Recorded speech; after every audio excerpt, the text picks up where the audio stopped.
Mother Knows Death, starring Nicole and Jemmy and Maria Q. Kane.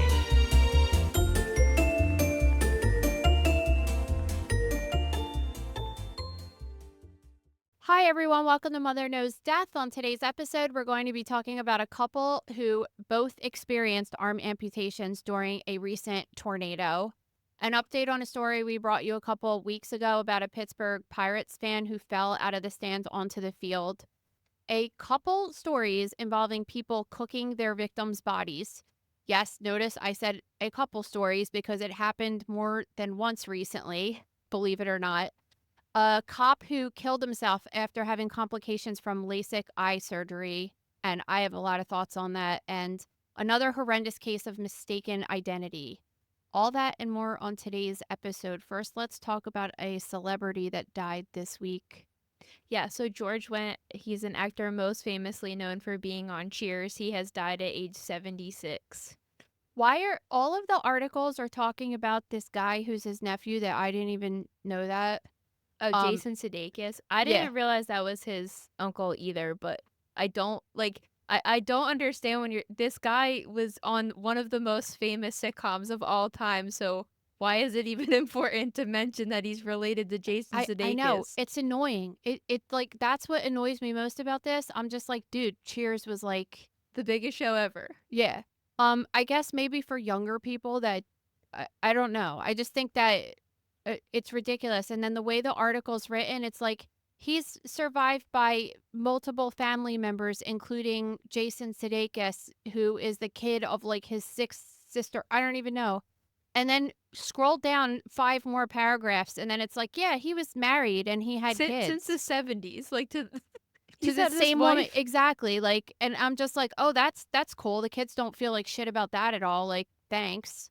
Yeah, I mean, it was really bizarre because it was every single article you opened, and I didn't even know they were related, and I don't think it matters necessarily that they are, but it doesn't. But I mean, they said he died in his sleep of old age or, natural causes, whatever. Well, so Inside Edition was saying that he was suffering from kidney issues and he was having difficulty walking recently. He was wheelchair bound as of January, so you can assume it's something related to that.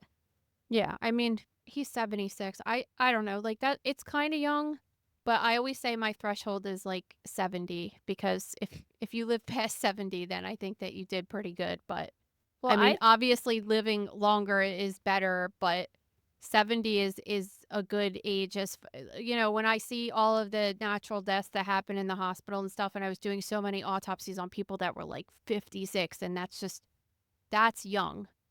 But 70, it's kind of like, all right, you made it. So anything after that is like nice. Well, I think I've said this on here before, but my friend Alicia used to work at a nursing home, and every time I'm like, oh, well, the person was like 76. Like in this case, she's like, that is so young. You have no idea how long people live in the nursing homes. And I'm like, all right, well, if you put it in that perspective, yeah, I guess it is pretty young. Yeah, and I mean, and if you look at Norm too, just not like, I don't know anything about his medical history, but he has been obese his entire life. I don't ever remember seeing him on TV being an average size build. So there's complications that come with that too. So living to be 76, not in the greatest health your whole life is, you know what I mean? Like it's good. He was a pretty big advocate for beer too. So he had been quoted say, well, you called him Norm, which was his character on Cheers, but well, because that's who he is. And he's also like, I don't remember what his character was, but he was he was part of the whole Dub Bears on Saturday Night Live, which I guess if people like, I'm a huge person that was Saturday Night Live back in, I mean, the 80s and the 90s, even the 70s. I used to watch the reruns. Like now it completely sucks, but back then it was awesome. And that was like the best time with like Chris Farley and stuff. So that's always what I think of. Yeah, but he said his character on Cheers was very close to his real life persona, and as we see in the show, he's chugging beers. I believe he was in a couple beer commercials in the 80s and 90s, so if he was drinking a lot, he was heavy his whole life, he probably has lifelong, health issues just stemming from that, like you said. And well, the beers in Cheers were fake. Well, they were fake, but if he was drinking like how he was in real life, how he was drinking the fake beers on the show, then you assume he's drinking a lot, but Let's also not forget Cheers spun off one of my favorite shows ever, Frasier, which everybody thinks is so boring. I No, think it's that show's clever. awesome. It's clever. I like it. I mean, Cheers was like my childhood, like the song, everything. It's just so good.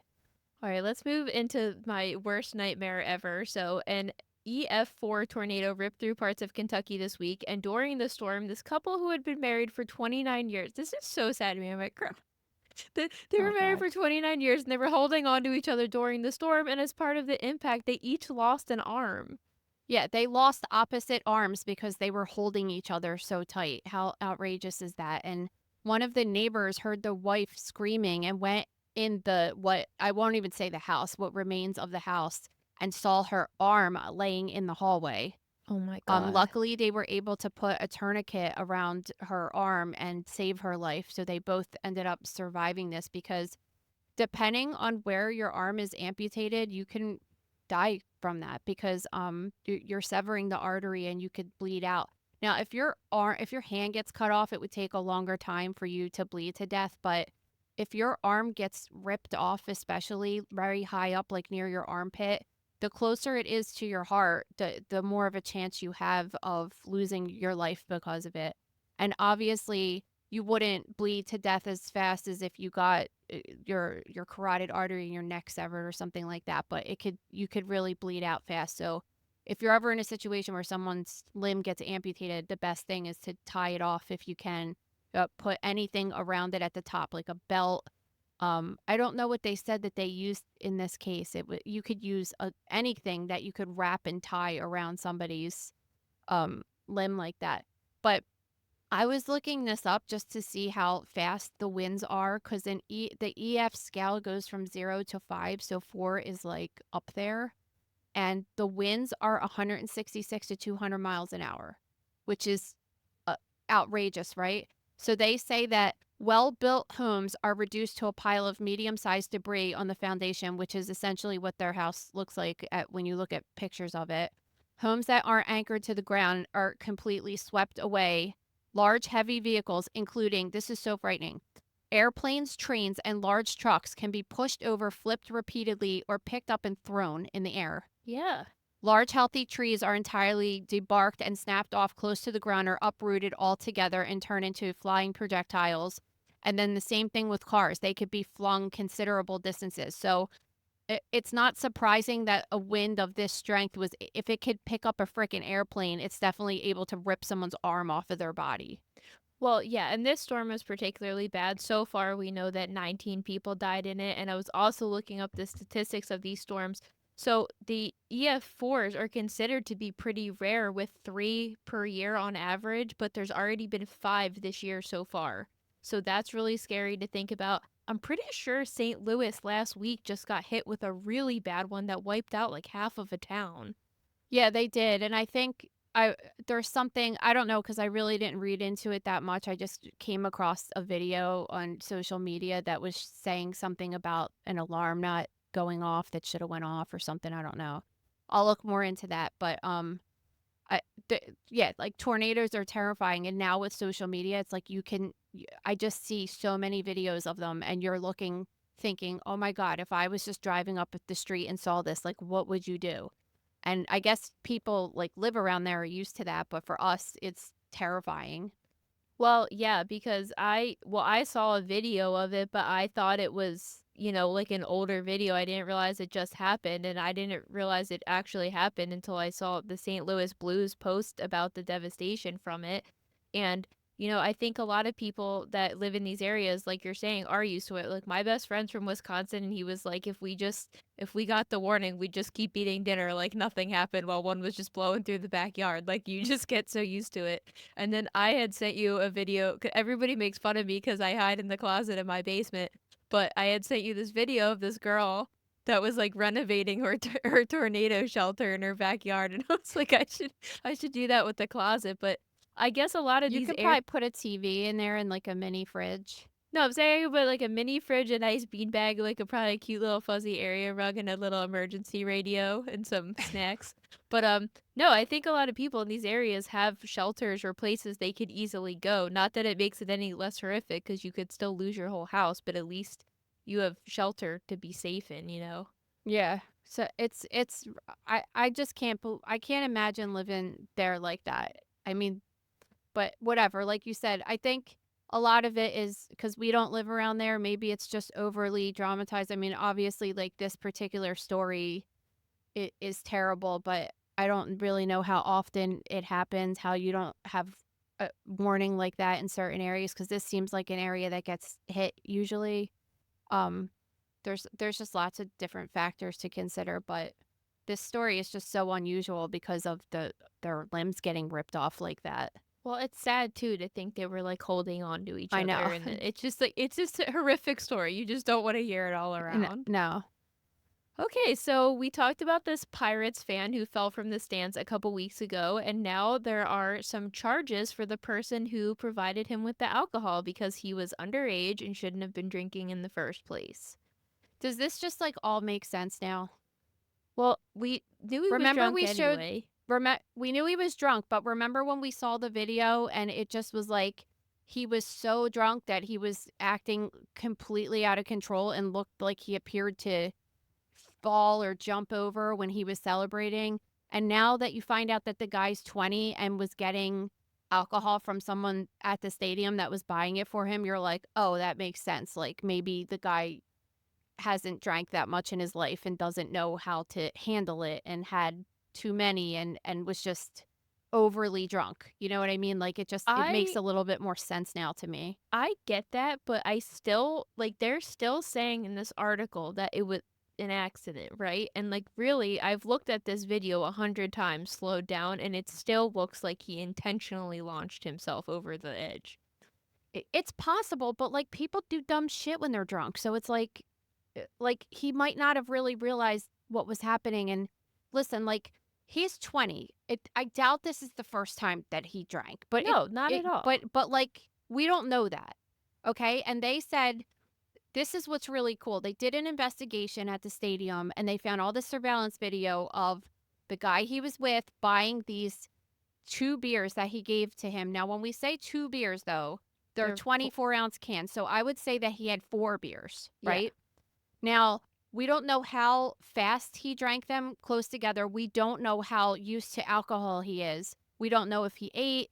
We don't know how much he weighs, although he looked like he was a normal weight. But even like a standard beer, 12 ounces, just 3 beers can cause most people of normal weight will cause most people to be legally impaired, which is above 0.08% blood alcohol volume. So if most people have 3 beers, and people might be laughing at me right now saying that, but like legally you would be considered impaired. So having 4 and then maybe being a person that was not used to it, you could see why. And we don't even know if he drank anything before he got there. Well, yeah, because I mean, I don't even know what inning it happened in. You know what I mean? it's the 7th inning, so. Yeah, but if that's he all pounded them fast, I mean, and didn't really eat much. But did they have tabs on him on the video the entire game? Or Oh, they yeah. just that's all they found was 2? Because he could have had more. He could have been taking sips of other people's drinks the whole Well, time. they found the guy buying them and then handing them to him and him holding like which is kind of crazy that they're able to track you like that. But I mean, once something like that happened, of course they want to figure it out, especially when they found out that the guy was 20, because the Pittsburgh Pirates don't want to. I mean, could you imagine if somebody that worked there served them the beer? And I don't know I honestly don't know how you would avoid that, because they do. I think that they're pretty good about asking for ID at the stadium, but then like you're handing it to a person that's giving you ID, like you can't be responsible for who they're handing it to. Well, yeah, exactly. This is also reminding me of that guy that went to a Dodgers game and he ended up getting accused of murder, and he was like, "Well, I was at a Dodgers game when you're saying this person died, right?" Or maybe it was a robbery. Anyway, he got charged with some crime, and the police were like, "Well, where's your ticket, whatever?" And he couldn't find it, and he was like, "Well, wait, they were filming a TV show in my section while I was there, and it was Curb Your Enthusiasm, and they Oh, that's found cool. the clip and ended up exonerating him with that." Oh, wow. So That's crazy. yeah, it really is because I don't know exactly what happened with the ticket. It was like before it was so crazy and digital. I think he had a paper one at the time, and he was like, I don't have it, and there was no proof he was there. But then they got in contact with HBO and they went through the footage and they did indeed find him in the background, timestamped at the exact time the crime happened. Wow, that's cool. Yeah, so pretty crazy, but I agree with you. Like, How do you luck out like that? I don't know because that it was such a weird thing. There's a whole documentary about it, and Larry David's like in it laughing about how ridiculous it is. But yeah, I mean, the guy got messed up. He had a broken neck, clavicle, and back. They're saying he just took his first steps recently since the fall, so he's messed up. Well, and listen, like when you're 20 years old, like you made the decision to drink it as well.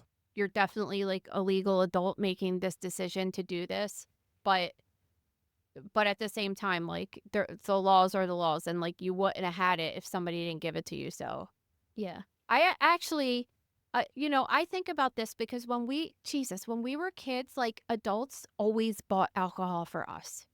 Yeah. And I sit there and think like, I mean, it was to the point where we would be like, I mean, I didn't really drink, but the people that I would hang around with would. You can go up, you would go, like some of my guy friends especially would go to a liquor store and just like hang out there and wait for people to walk out and then like ask them and bribe them and give them money to go in and get them beer. Like it's so insane that people would do that. And you're just taking on a huge responsibility doing that, and now that guy's going to get in a bunch of trouble for what? Like I just don't understand serving minors alcohol. Like what? I just think it's the dumbest thing ever. This episode is brought to you by The Gross Room. Guys, this week I am doing a death or non-death dissection on myself in the gross room. Sometimes I do them on people that are having pathology that haven't died yet. So I'm doing one on myself this week with my cancer diagnosis and going through all of the pictures and what it looked like before and after, and just the process of it up until now. I'm only a little over a week out. We have a couple videos along with some other photographs from the scene of the terrorist attack at the IVF clinic that have been going around, which are really crazy. I just posted yesterday a new What Is It Wednesday. So that's the game where you can play and win prizes. And we also have a super disturbing case of a parasitic infection in a woman in the most disturbing place possible. Ladies, you know where I'm talking about. So all that and more this week in the gross room. Yeah, head over to thegrossroom.com now. So, yeah, like I said earlier, we just have a couple stories of people who are just deciding to cook their victims, which is really a new disturbing like trend, I guess. I don't know. This one's extra weird because this lady caught her husband watching porn, and then investigators are saying they just thought she was in a rage and jealous, but she ended up killing him, but then ended up taking it another step further, cut his penis off, and then decided to cook it in a stew, and then decided to eat it. Like they found his body with no penis. So of course they start investigating. I mean, they're going to investigate it anyway, but the worst part of the story is that they're like, it's not clear if she was the only one that ate it or if she fed it to people. It was in a bean stew. Didn't we talk about this last year at Crime Con where this woman cooked her like grandmother's ashes in the spaghetti dish and served it to her family and didn't tell them? It's What? It makes me scared to like eat anything from other people because you know what I mean? Like or interview these people. You should see the picture they used with this article, like a stock photo, but it looks like a bean stew that has these like cut pieces of sausage in it. And you're looking at it and you're it's like a stock photo. So it's really sausage, but you're looking at it and you're just like, oh my God, like, is this what this person did? Like how you might not even know. You might be like, what does this meat taste like? It's different.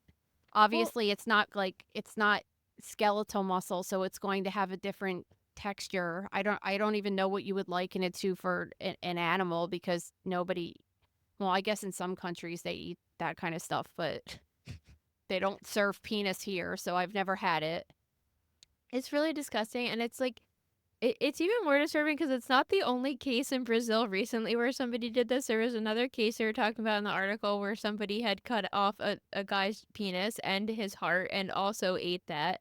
And then we have this guy in France that admitted to killing his neighbor, and then he ended up dismembering him and cooking his remains in a pot of vegetables to, quote, mask the odor.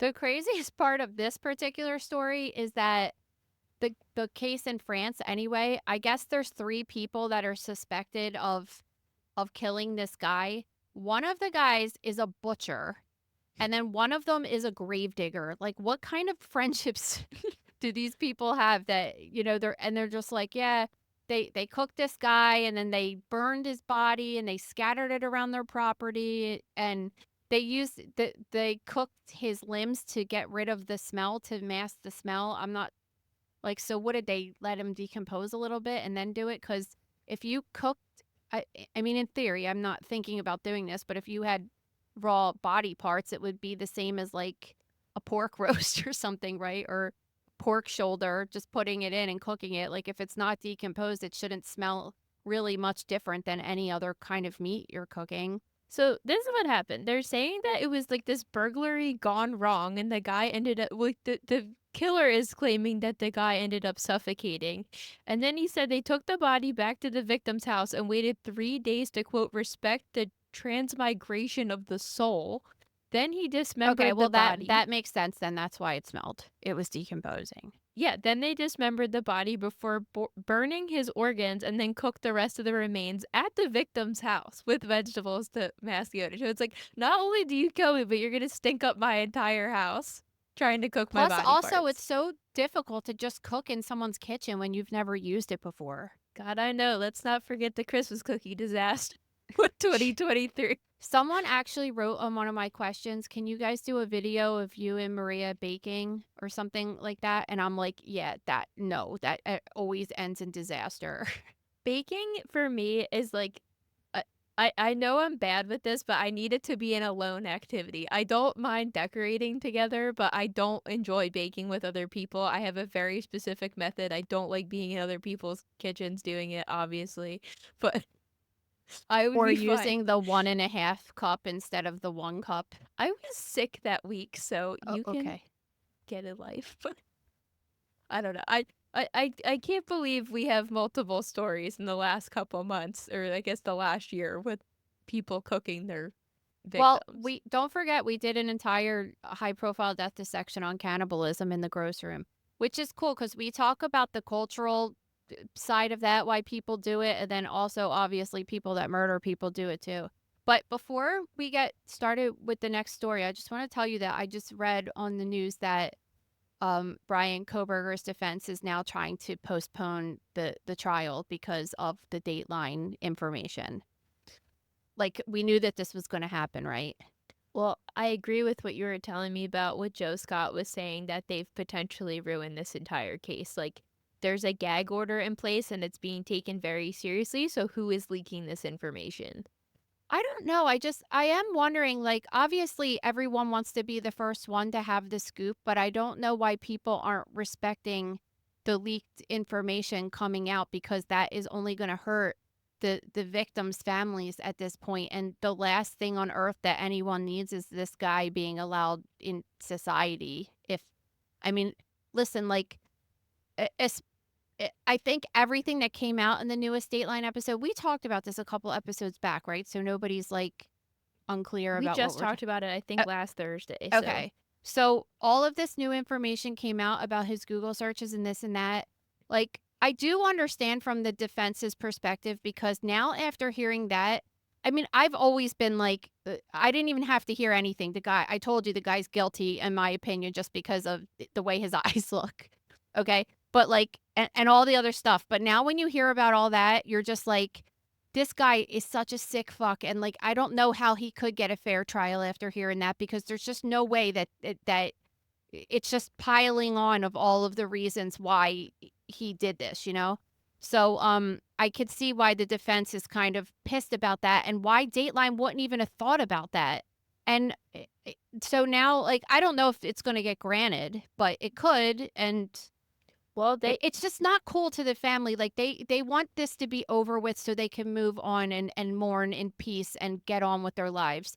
And this happened back in 2022, right? yeah. It's been a long time and it's still not at trial, and it was supposed to happen when in August, and now it might like I don't know. I think about this and I'm like, people aren't thinking about this stuff. Like you're saying, everybody's trying to have the viral video. They're trying to be the first to report it. They're not thinking about how it could destroy an entire case.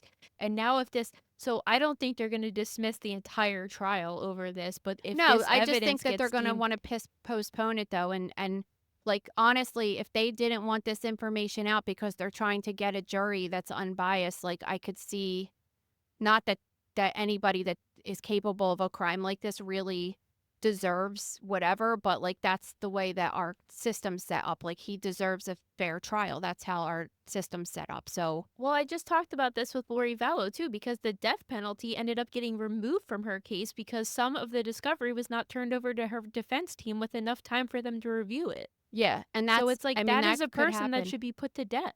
Yeah, exactly. So I just wanted to say that real quick. We don't need to talk about it much more. And I'm sure more will come out over the weekend as it usually does. So this next case that we're going to talk about, we didn't talk about this on Mother Knows Death, as you guys know it, but we did. We've told them that we did a podcast for probably a year or more in the gross room prior to us going public with Mother Knows Death podcast. So we covered a case back then of this, and this is something that we've been talking about in the gross room. Yeah, so this Pennsylvania cop has died by suicide after his parents are now claiming he suffered severe side effects after having LASIK eye surgery. He was having headaches, extreme sensitivity, double vision. He saw dark spots, and he left them a note that said, quote, "I can't take this anymore. LASIK took everything from me," but LASIK is denying there's any suicide linked to their procedures. There's been at least 30 people, if not more, that have killed themselves shortly after having LASIK because of complications they were describing. They even left suicide notes for their family saying that they couldn't take it anymore, and that's why they killed themselves. Now, the people who perform LASIK obviously are biased because it's their livelihood and they make money off of it. So you have to take that for what it is. And then you have to think about all the other stuff that they've told us for the beginning of time that's safe that ended up not being safe, right? So when you have people, like, think about that even when the COVID shot that came out and all of these people were saying that these young guys were getting all of these complications with their heart and cardiomyopathy and everything like that. Like, they were saying, no, there's no evidence of that. And then it's like, okay, when you have enough people complaining about a certain thing, you have to start taking it seriously. And this happened with the singular drug too, that my children were taking. We talked about that a few months ago about medications that parents were just like, it's really weird. My kids started taking this asthma medication and then all of a sudden they got crazy and they were going nuts and blah, blah, blah. And then, you know, they blow it off for a long time and they say, no, that that's not, there's no association. We never seen that. And then so many people complain about it and then they look into it and then they're like, oh shit, there is a problem here. So I don't believe anything that these people say at this point, right? Well, I mean, how could, like, all right, let's say you have this severe complication, like in this case, where this guy is having horrible vision. It's affected his entire life. He can't return to work. He's young. How is it not going to affect your mental health? well, because they're saying that all of these people already had a predisposition to either depression or they already had mental health issues before they got this done. Well, that's bullshit because It you is could have a bullshit. life-altering event that could make you want to end your life, like I believe in this case. Yeah, like, so this guy is a young cop. Usually people that are cops are like all in. It's like not only their job, it's their life. They're like hardcore cop people, right? They're into the law. They want to go to work. And he thought before going into this procedure, so this procedure is done with a laser and it cuts a piece of your cornea and it tries to shape it in such a way so you're able to see without wearing glasses. So really, it's 100% a cosmetic procedure. It's for people that don't want to wear contacts anymore and don't want to wear glasses. it's not necessary. So it's an elective procedure. You go in to get it done. And he's like, all right, well, and you could see as a cop, like you might want to get this done because you're working long shifts, you're running around, you don't want glasses on your face, especially if they fall off.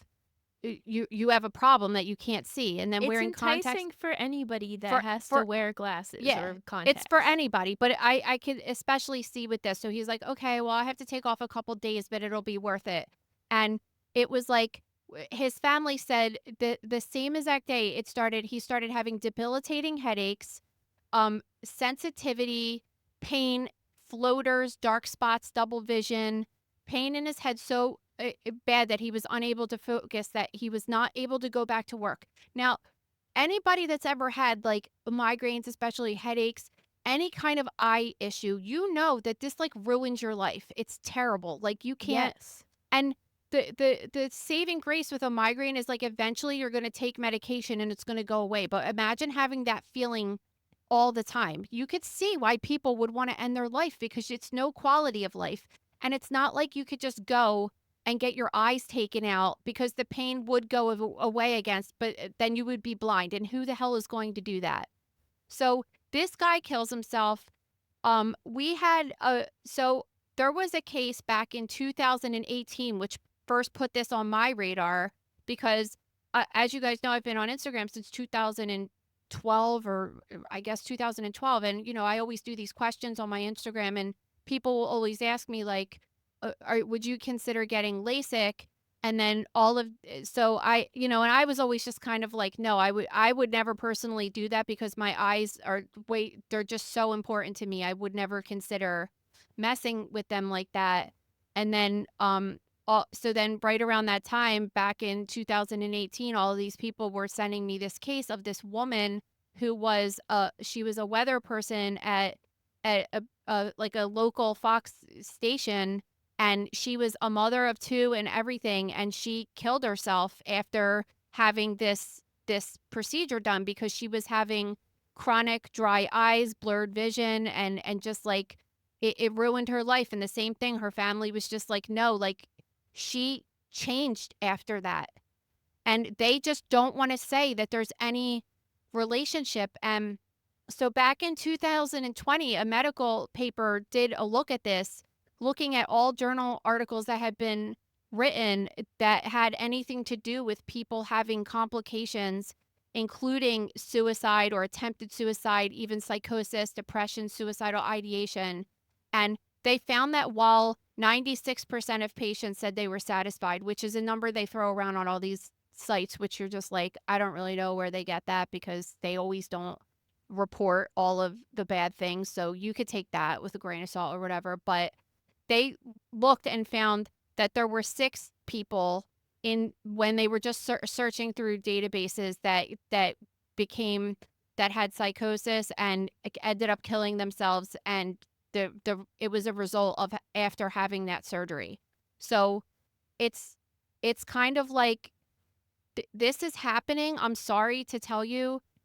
They might want to say that it's not. Obviously, we can ask people who are listening right now, because I'm sure someone listening has had it done and they think that it's totally fine and they don't have any problems. But we covered, I don't know if you remember, we covered a story on Mother Knows Death back in July of 2023. And this was an article of a woman who got LASIK on her wedding for her wedding. And she went viral on TikTok as well, saying that she was living in hell and chronic pain. And she said she felt like she had shards of glass piercing her eyeballs and like pins and needles feeling.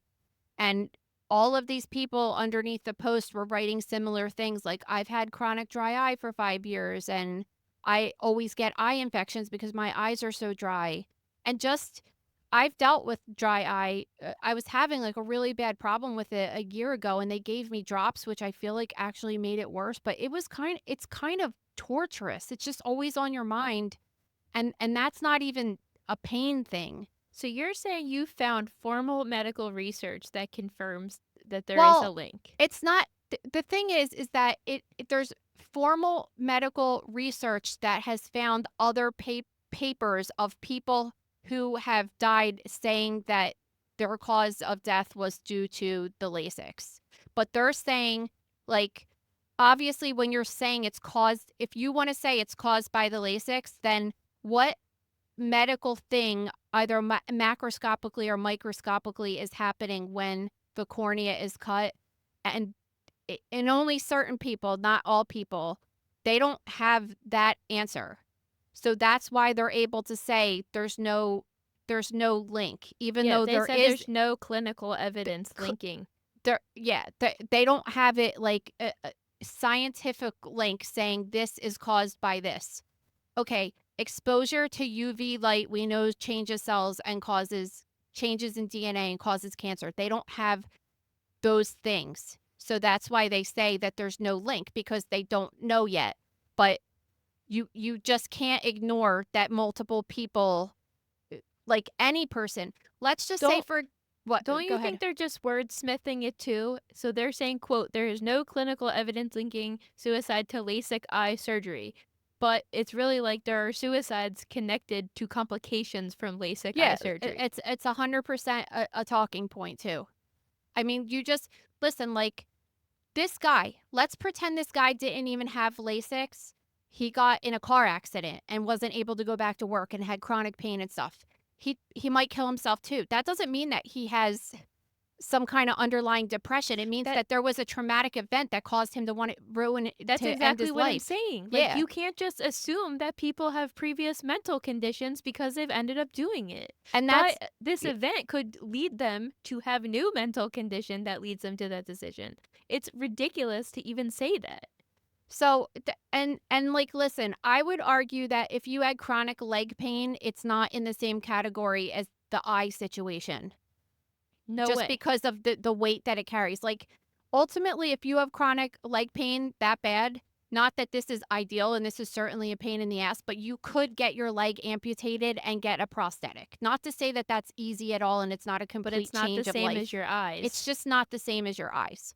So like and you're exactly right with the wording of it, because when you actually get the procedure done, most people say that it doesn't hurt. There's not people that are like screaming in pain getting it done, but it's the complications caused by the procedure that are causing people to go nuts in some cases, and that just has to be recognized. And there's physicians that are trying to get this technology off the market because they think it's that bad. I honestly believe I have to talk to Dr. Drew, because I feel like he had some kind of issue with something like this. I was going to send him this story and ask him, but Maybe we could there's have him on to talk I about. know, right? That's what I was thinking, because I don't remember exactly what happened, and he might have gotten it done for something else, but I know he had complications from some eye thing. And he's been very outspoken about it, but I haven't heard him talking about it in a while, so I wasn't 100% sure. Um, but yeah, like there's people talking about it that are just like, nah, you're not giving everyone the full extent. And just telling people, even like when they sign the paper, okay, you might have floaters and you might have this, like that shit would drive you freaking nuts. Double vision and like, Yeah, that's what I'm saying. Like, I agree with you 100%. It's not like you have chronic leg pain or chronic pain in your abdomen or something like this. Like, this is your vision. You need your vision. And obviously, there's people that are blind and live really successful, good lives. But if you're not used to this and it's brand new to you, it's a new trauma. And of course, it's going to mess with your brain. all right, our final story is like one of these. I can't believe something like this happened again in modern times. A case of mistaken identity. Just terrible case. Yeah, so this woman got a call that her son was in the ICU at a local hospital. Well, not even a local hospital. It was like 4 hours away from them. The family rushed there, sat by his side until he died, started planning his funeral, and then the day he was set to be cremated, she ended up getting a text from a random phone number that claimed to be her son asking for money, and it did turn out it was him.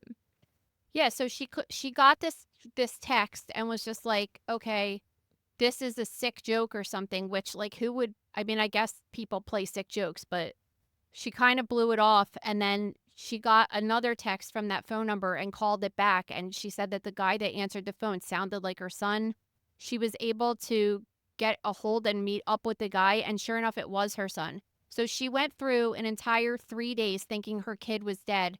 Now, from they don't 100% get into what's going on with the son, but apparently She hasn't seen him in person for a couple years. He seems like he's been like on drugs and overdosing. And any parent, I personally don't have, well, not in my own family story, but I used to work with a woman who had a daughter who was on heroin, and it was terrible for her. Like every single time she got a phone call, she thought she was going to get a phone call that her daughter was dead until finally one day it happened. Um, it's a terrible way to live as a parent. And this mom finally got the call that her son was dying. He ended up dying in the hospital. And for 3 whole days, she thought her son was dead, and funeral, this, that, and the other, and then found out that he was alive, which is great because now he thinks this whole thing is like a new lease on life. And I really hope it works out for their family. But still, like, now you got to go back and be like, how the hell did this happen? Well, it's really crazy because a listener sent this in and said her brother went to school with this guy and there was this memorial all set and then it got canceled suddenly and then this story comes out. So imagine like thinking you're going to the funeral of somebody you went to school with and then this crazy story comes out. But I guess that the son had overdosed previously and gone to this hospital, and then when this other victim came to the hospital, a nurse thought she recognized him as this woman's son, and they got in contact with him and said, you know, your son's not in great condition, you should get here. So when the family got to the hospital, they said the features were so similar, but of course this guy's in the ICU, he's hooked up to a ventilator, he has bed sheets on, but they said all these family members came in the hospital and not one of them doubted it was him, which is This kind of is crazy. 2025. Like, what do you mean a nurse was like, hey, he's been here before. Let's just find his parents and call them. Like, that's not procedure even a little bit. Do you know do you know the answer to this? If a stranger comes in with no identification or anything, like how do they find the family? I'm not really sure exactly what they do, but it could the same could be said about what happens when there's an unidentified body that comes into the morgue. Like the first thing that you're going to do is fingerprints and try to figure out who the person is. Well, they I mean, clearly didn't do that. eventually you could do dental records, DNA, and all that kind of stuff. But this listen, like this happens. Not, I wouldn't say it's like an everyday thing, but people come in the hospital unidentified all the time. And you just don't like look at someone and be like, "Hey, I think I know his parents. Let me call." Like that's the most outrageous thing I ever saw. And she said that the guy, like, I mean, think about this. Like, you have a person, if you ever see a person in the ICU, it's like they're intubated, they got tubes coming out of them everywhere. Apparently, this guy was like wrapped up in sheets. She couldn't see his arms, and he had a unique birthmark on his leg and tattoos. But she said when she came in, like nobody even asked her to identify him. And she, and this is the thing, as a patient, when you get called and told that your kid is either dead or almost dead, the last thing that you're thinking about is like that somebody has screwed this up. Your mind is in a completely different place.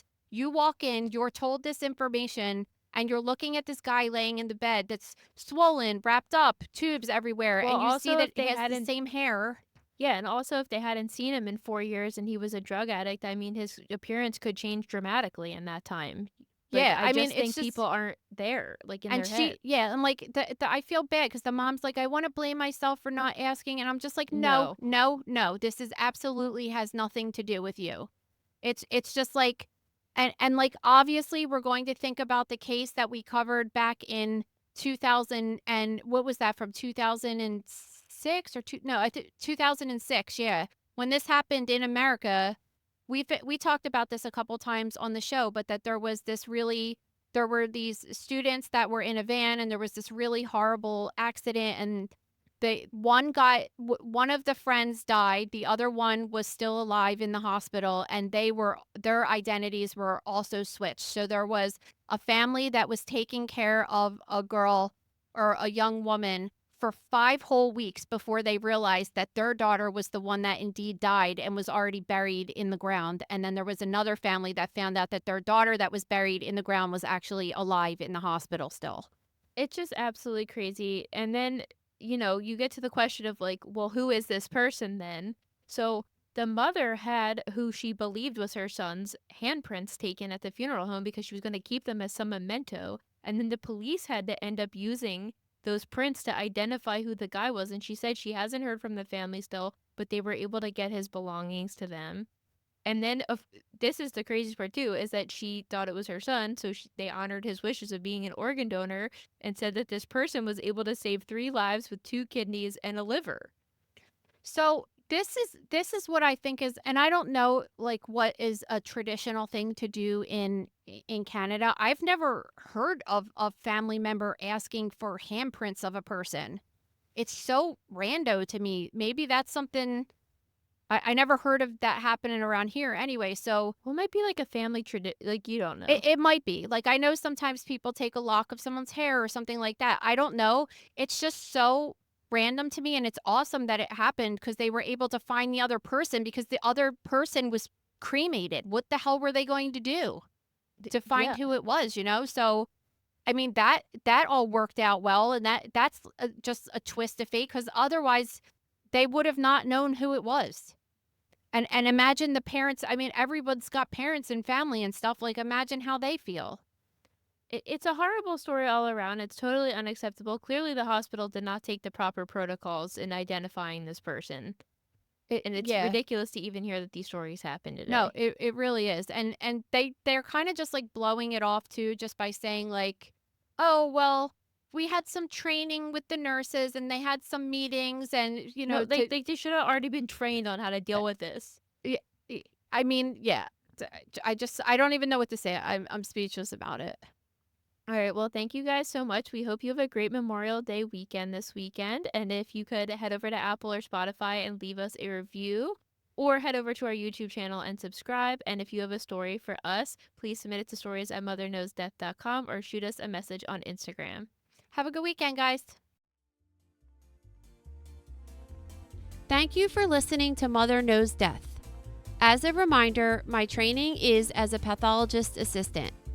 I have a master's level education and specialize in anatomy and pathology education. I am not a doctor and I have not diagnosed or treated anyone, dead or alive, without the assistance of a licensed medical doctor. This show, my website, and social media accounts are designed to educate and inform people based on my experience working in pathology so they can make healthier decisions regarding their life and well-being. Always remember that science is changing every day and the opinions expressed in this episode are based on my knowledge of those subjects at the time of publication. If you are having a medical problem, have a medical question, or are having a medical emergency, please contact your physician or visit an urgent care center, emergency room, or hospital.